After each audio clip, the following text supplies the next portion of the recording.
तो पिछले एपिसोड में हमने देखा था कि सब ब्लैक बुल के मेंबर आस्था की मदद करने में जुट जाते हैं एंड एपिसोड के एंड में नोएल एंड फिनरल एक बंदे के पास जाते हैं। इसका नाम फ्रांजेल क्रूगर होता है। नोएल इसको कैसे जानती है, आस्था का इसके साथ क्या कनेक्शन है, तो चलो इसको जानने के लिए हम अभी की टाइमलाइन से 5 महीने पहले के समय में चलते हैं, जब आस्था और यूनो को उनकी ग्रीमोयर तो मिल गई थी पर वो अभी तक मैजिक नाइट एंट्रेंस एग्जाम के लिए निकले नहीं थे रॉयल कैपिटल की ओर। आस्था हाज विलेज के पास एक जंगल में कैंपिंग करता है। वो बड़ा सा डीमन स्कल है ना, उसी के आसपास है वो ट्रेनिंग करने के लिए। उसने कभी तलवार चलाना सीखा नहीं, तो इसलिए उसको नहीं पता कि तलवार को कैसे पकड़ना है, कैसे इस्तेमाल करना है। वो बस जोर जोर से एक बड़े से पत्थर पर उस तलवार को मार के प्रैक्टिस करता है। तभी आस्था की ओर एक बंदा भागते हुए आ रहा होता है, वो भी बिना कपड़े के, और उसके पीछे एक सुअर पड़ा होता है। आस्था कहता है खुद के साइड हट जाओ। आस्था अपनी तलवार से मार के उस सुअर को भगा देता है।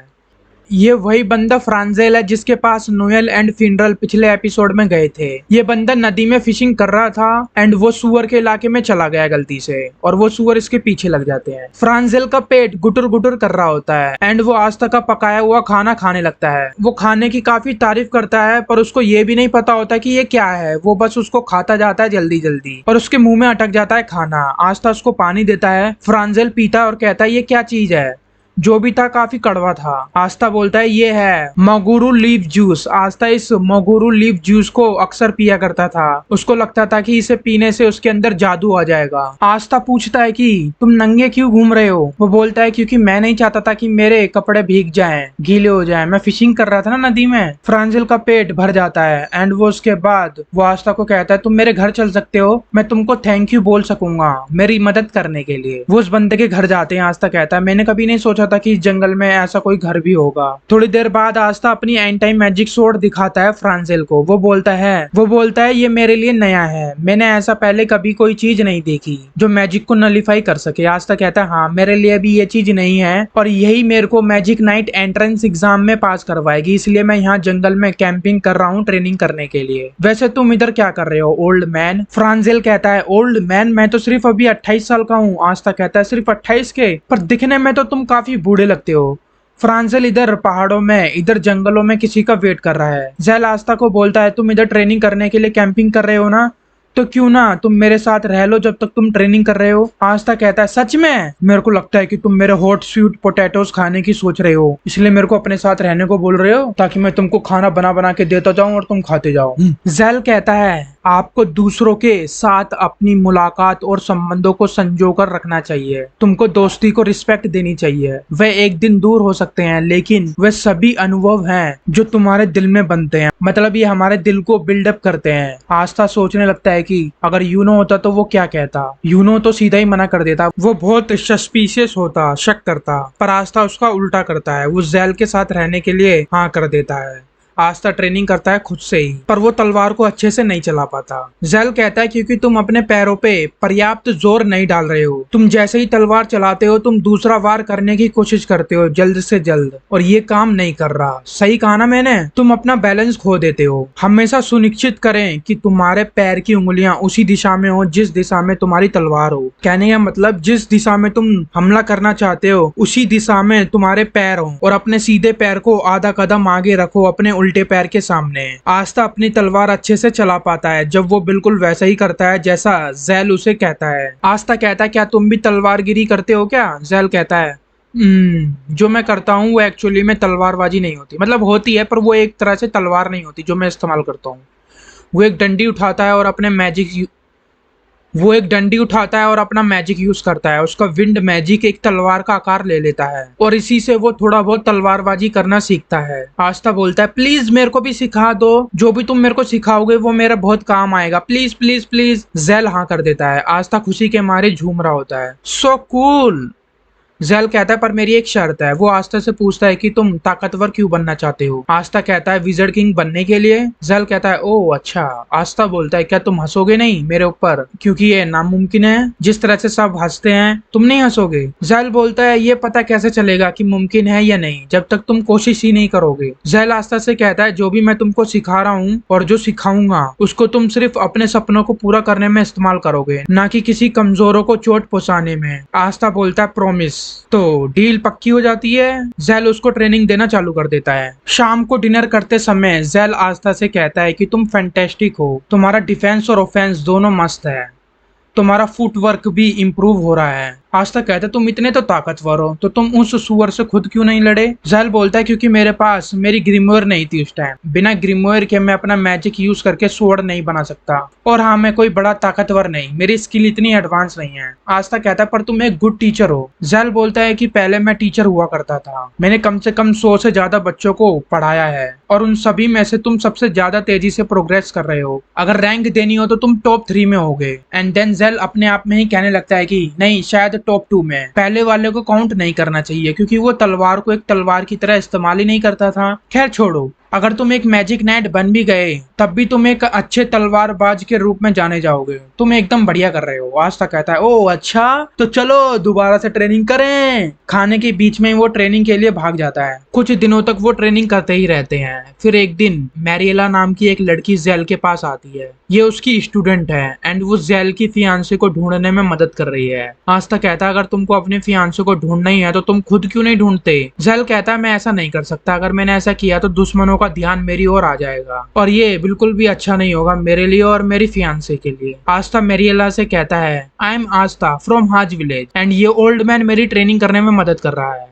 मैरिएला कहती है ये कोई आम बुढ़ऊ नहीं है, ये एक अमेजिंग ओल्ड मैन है, तो तुम इसको ऐसे ही ओल्ड मैन नहीं कह सकते, थोड़ा रिस्पेक्ट दो। ये कोई नॉर्मल ओल्ड मैन नहीं है जिसको तुम ऐसे ही कैजुअली ओल्ड मैन बोल सकते हो। आस्था कहता है मैं एक ओल्ड मैन को ओल्ड मैन ना कहूँ तो क्या कहूँ, मैं कैसे एक ओल्ड मैन को ओल्ड मैन कह के पुकार कर इसको रिस्पेक्ट दूं। कहने का मतलब है कि मैं कैसे ओल्ड मैन का शब्द यूज करके ही इसको रिस्पेक्ट दूं। ओल्ड मैन काफी कंफ्यूजन हो गया होगा।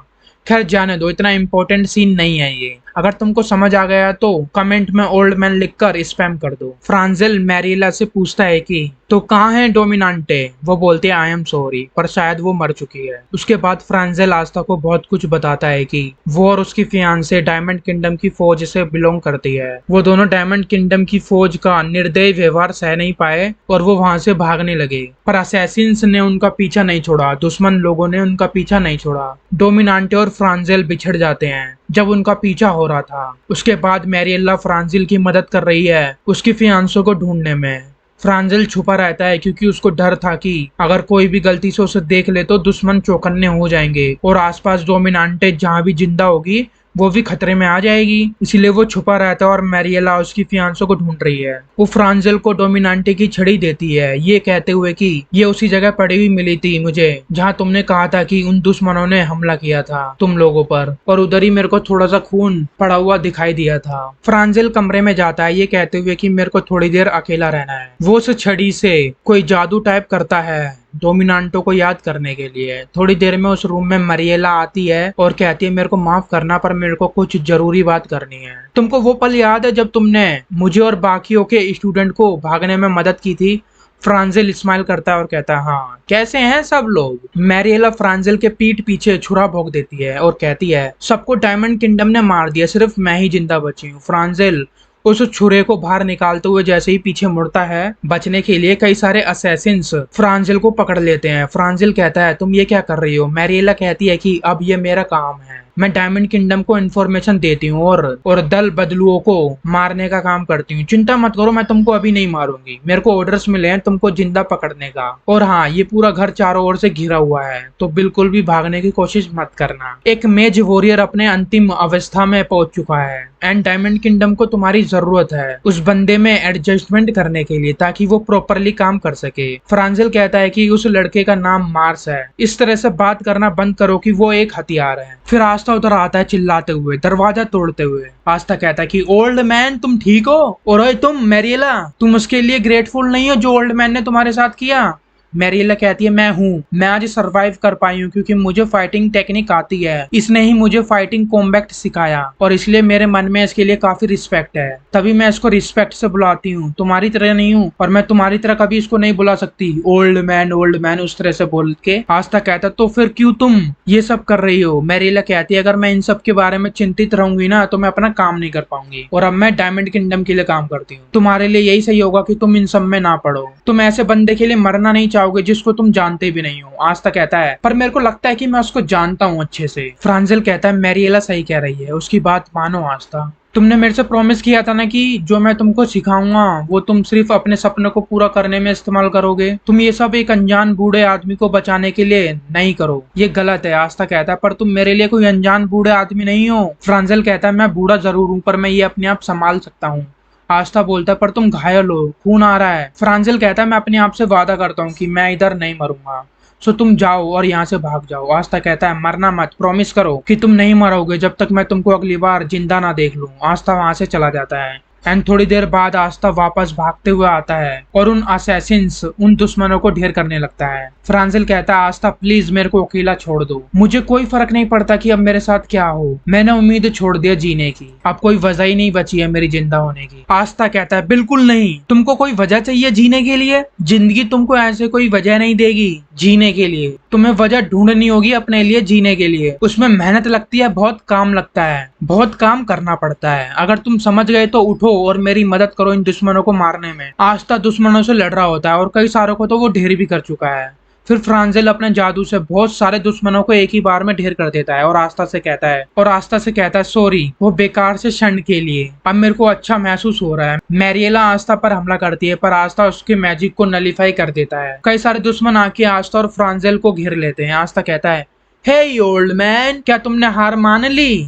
फ्रांजिल कहता है कि सिर्फ हम ही खुद अपने लिए डिसाइड कर सकते हैं कि हमें हारना है या नहीं, और तुम्हारी वजह से मैंने अभी अभी रियलाइज किया कि आज वो दिन नहीं है जहां मैं हारूंगा या मरूंगा। मैरिएला पीछे हटना सही समझती है और अपने सभी साथियों को कहती है कि चलो हम यहाँ से चले वापस, जख्मियों को उठा लो। आस्था कहता है तुम जा रही हो इतनी जल्दी? वो कहती है हाँ, सरप्राइज अटैक करने के लिए तुम 3 गुना ज्यादा होने चाहिए दुश्मन की ताकत का, और अगर तुम्हारे आधे लोग ढेर हो जाएं तो अपनी रणनीति में बदलाव लाओ, और अगर दोबारा से आधे लोग ढेर हो जाएं तो पीछे हटना ही सही होता है। ये उसको फ्रांजिल ने सिखाया था। वो वहां से चली जाती है ये कहते हुए कि ये मत समझना कि सब कुछ खत्म हो गया है, मेरे को अगर पूरी जिंदगी भी लगाने पड़े तुमको पकड़ने में तो मैं लगा दूंगी।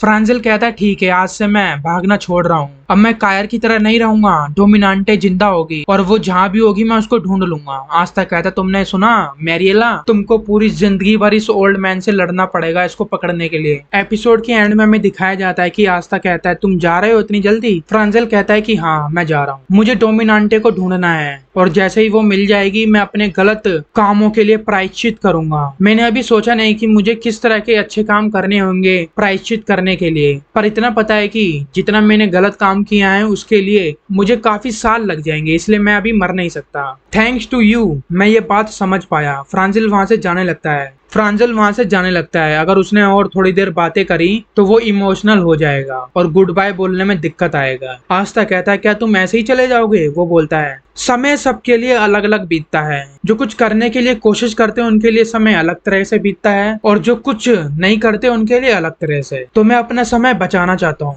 तुम्हारे पास वो सब चीज हैं जो तुम्हें चाहिए उस काम के लिए जो तुम्हें करना है, तो विज़र्ड किंग जरूर बनना। तो गाइज यहाँ पे एक बहुत अच्छी बात कही फ्रांजिल ने कि जो समय है ना भाई साहब, वो एक बार बीत गया ना तो दोबारा नहीं आएगा, और वो समय हर किसी के लिए अलग अलग तरह से बीतता है। जो कुछ करने के लिए कोशिश करता है उसके लिए अलग, और जो लोग कुछ नहीं करना चाहते सिर्फ पड़े रहते हैं कुछ काम धंधा करते नहीं है उनके लिए अलग। और उसने एक और पॉइंट ऐड ऑन किया कि अगर तुम कुछ करना चाहते हो ना तो उसे करना स्टार्ट कर दो, ये मत सोचो कि तुम उसके लिए अभी तैयार नहीं हो। जब तक तुम करोगे नहीं तुम्हें कैसे पता चलेगा कि तुम अभी तैयार नहीं हो और वो पॉसिबल भी है कि या नहीं।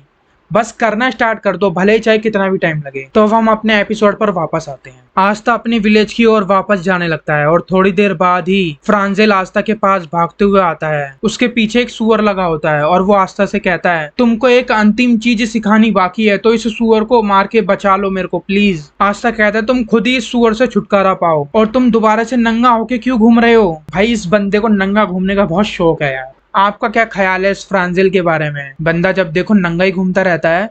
इसके बारे में कोई अच्छा सा जोक मारो कमेंट में। और ये वीडियो काफी लंबा बन गया है, वीडियो आपको कैसा लगा कमेंट में बताइए। इसी तरह से ढेर सारे एपिसोड आते जाएंगे, बस थोड़ा टाइम लगेगा क्योंकि मैं अभी अपने होम टाउन में नहीं हूँ, कहीं बाहर गया हूँ किसी काम के लिए, और वो काम में शायद कई महीने लग जाएंगे। जो भी हो भाई, जब भी मेरे को हल्का सा भी टाइम मिलेगा मैं वीडियो बनाने में लग जाता हूँ और बना के डालता रहता हूँ। तो जल्दी नेक्स्ट एपिसोड आएगा। जय हिंद।